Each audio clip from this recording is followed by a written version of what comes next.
الو آقای انصاری، سلام. سلام و رحمت الله و برکاته. خسته نباشید. سلامت باشید خواهر گرامی، بفرمایید.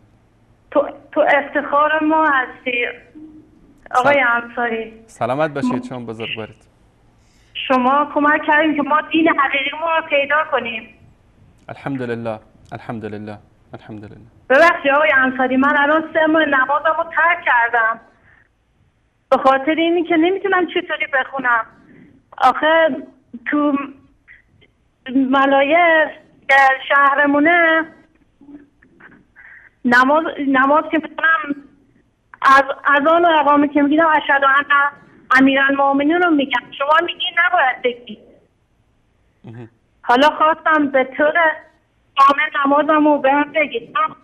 ببینید خواهر گرامی، نماز الله سبحانه و تعالی میفرماید که ان الصلاة كانت علی المؤمنین کتابا موقوتا. نماز در اوقات معین بر مؤمنین فرض شده. وقت نماز داخل شد شما نمازتون رو بخونید، به همون روشی که یاد دارید بخونید و این ربطی نداره به این که در اذان اونا میگن اشهد ان علی ولی الله. حتی خود شیعیان هم به این اعتقاد هستن که این جزء اذان نیست، این رو بعداً به اذان در زمان صفوی اضافه کردن.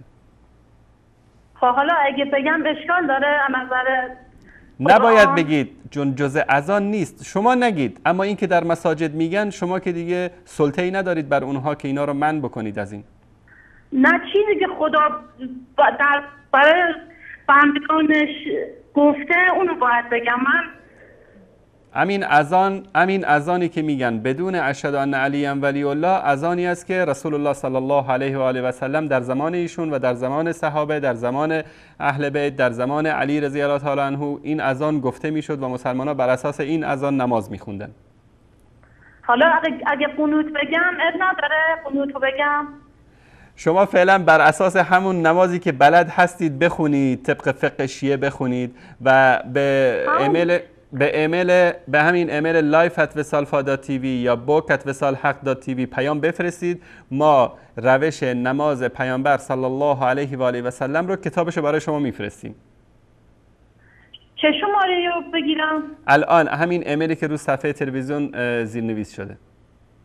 همین پیامک کنم برای اگه سوالی داشتم یعنی؟ نه، شما ایمیل بفرستید، ما کتاب براتون میفرستیم از طریق ایمیل. آها. تشکر. خیلی ممنون. تشکر خواهر گرامی. خدا نگهدار. خدا نگهدار شما.